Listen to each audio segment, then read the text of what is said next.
Hello everyone, welcome to learn and enjoy YouTube channel. हम 12th class English की poems देख रहे हैं। हमारी 4 पोएम्स हो चुकी है। आज 5वीं पोएम है जिसका नाम है father returning home. Father returning home यह पोएम दिलीप जी चित्रे इन्होंने लिखी हुई है। दिलीप चित्रे बाइलिंगुअल पोएट थे, मतलब द्विभाषिक पोएट थे। उनका 2 भाषाओं पर विशेष प्रभुत्व था, पहला इंग्लिश और दूसरा मराठी। उन्होंने बहुत सारी कविताएं इन दोनों भाषाओं में लिखी हुई है। वे एक वर्सटाइल यानी ऑलराउंडर व्यक्तिमत्व थे।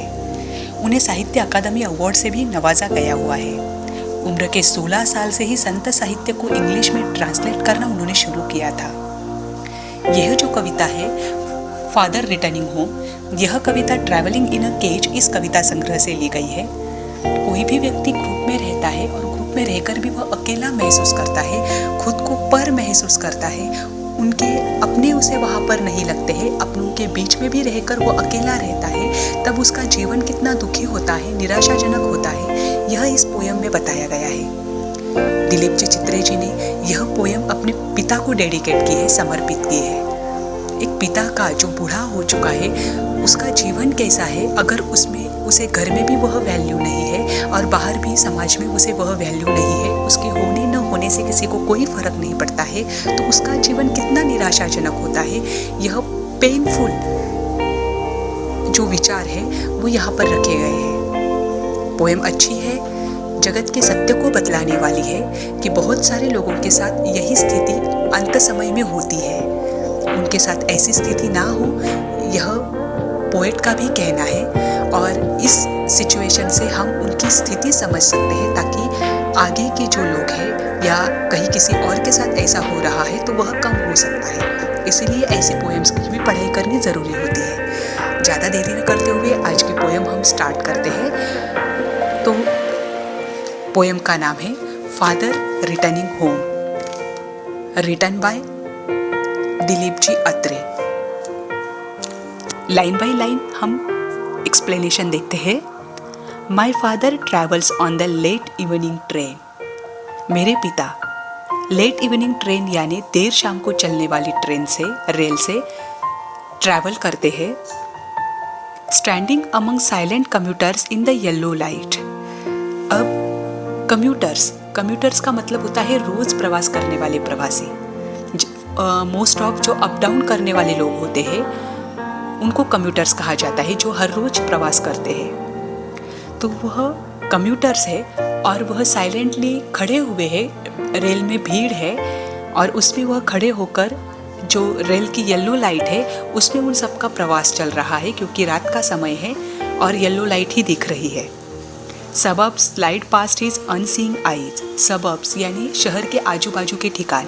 अब रेल में जब वो जैसे खड़े होते हैं तो बहुत सारी ठिकान जगह जो है वह पास होती रहती है, लेकिन इनको कोई देखने में इंटरेस्ट नहीं है। ये बाहर नहीं देख रहे हैं, वो जगह जा रही है आगे। His shirt and pants are soggy. Soggy यानी गीले होना। उनके शर्ट और पैंट्स गीले हो चुके हैं क्योंकि बरसात के दिन है। His black raincoat stained with mud. उन्होंने बरसात के दिन में एक काला कलर का रेनकोट लिया है, लेकिन वह भी स्टेन यानी उस पर धब्बे लगना, मड के यानी कीचड़ के, उस पर भी कीचड़ के धब्बे लगे हुए हैं। His eyes dim by age. Dimmed यानी धुंधली। उनकी आंखें भी धुंधली हो चुकी है उम्र के कारण, वो बूढ़े हो चुके हैं। Fade homeward through the humid monsoon night. अब ह्यूमिड मॉनसून नाइट है, बरसात की रात है, उसमें भी वह थके हारे अपने घर की ओर आ रहे हैं। Now I can see him getting off the train. अब मैं उनको देख सकता हूँ ट्रेन से उतरते हुए। Like a word drop from a long sentence. यहाँ पर कवि ने विशेषण दिया है कि एक बहुत बड़ा सेंटेंस है, उसमें से अगर एक वर्ड निकाल लिया तो कोई फर्क नहीं पड़ता। वैसे ही वह उस ट्रेन से उतरे हैं, किसी को कोई फर्क नहीं पड़ रहा है कि वह उस ट्रेन से उतर चुके हैं उनके जाने से। He hurries across the length of the grey platform. Grey platform यानी रेल की पटरी। अब वो जल्दी जल्दी, हरीज यानी जल्दी जल्दी में वह रेल की पटरी से पार करते हुए आगे बढ़ रहे हैं। Crosses the railway line. उन्होंने रेलवे लाइन क्रॉस कर दी है। एंटर्स द लेन, और लेन यानी हमारे घर के गली में, जो गली है हमारे घर की, वहाँ पर उन्होंने आ चुके हैं, वो एंट्री की है। His chappals are sticky with muds but he hurries onward home again. उनके चप्पल जो है वह स्टिकी, उसको कीचड़ लगा हुआ है, पर फिर भी उनका ध्यान वहाँ पर नहीं है, वह घर में आने की जल्दी में है। अब यह पहला स्टांजा था, इसमें वह घर तक आने तक उनका वर्णन कवि ने किया गया है। अब आगे कवि क्या कहते हैं, घर पे आने के बाद उनकी दिनचर्या कैसी होती है वह आगे कवि बताते हैं। I see him drinking weak tea यानी दूध और पानी वाली जो चाय है, उनको मैं देखता हूँ वो चाय पीते हुए।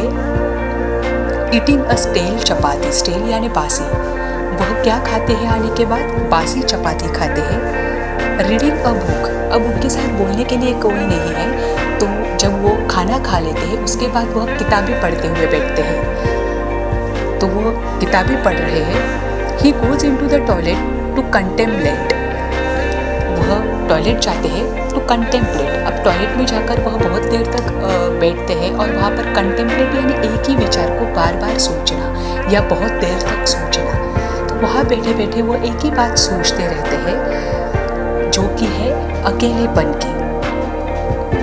और वो सोचते हैं man's estrangement from a man made world. अब ये इंसानों की बनाई हुई जो दुनिया है उसमें मैन ही क्या है, इंस्ट्रेंजमेंट है, मतलब वही अनफ्रेंडली है, वही अनजान है लोगों की बनाई हुई दुनिया में। इतना इंसान अकेला पड़ गया है, इस बारे में वो वहाँ पर सोच रहे हैं। तो जैसे ही वह सोचते हैं, कमिंग आउट ही ट्रेम्बल्स यानी घबराहट होना।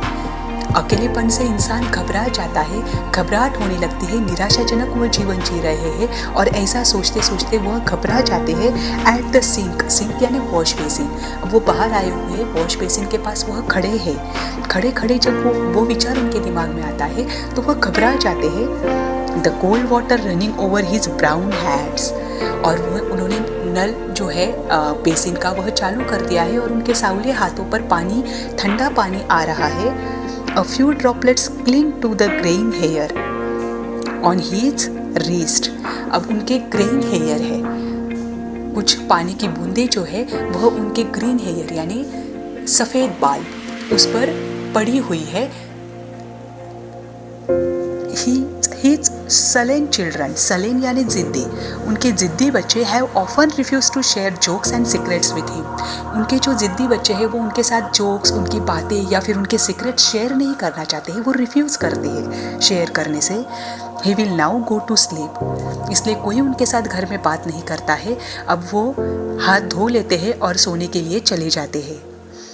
Listening to the static on the radio, अब लिसनिंग, अब वो क्या करेंगे, तो वह रेडियो सुनने के लिए बैठ जाते हैं और वो स्टेटिक यानी खरखर आवाज़ आना, उस रेडियो में से खरखर आवाज़ आ रही है, वह सुनते हैं और सुनते सुनते ही सो जाते हैं। सोने के बाद उनको सपने कैसे आते हैं, dreaming of his ancestors and grand children. अब सपने किसके देख रहे हैं, अपने एंसेस्टर्स यानी अपने पूर्वज, और ग्रैंड चिल्ड्रन यानी पोता पोती, इनके बारे में वह सपने में सोचते हैं।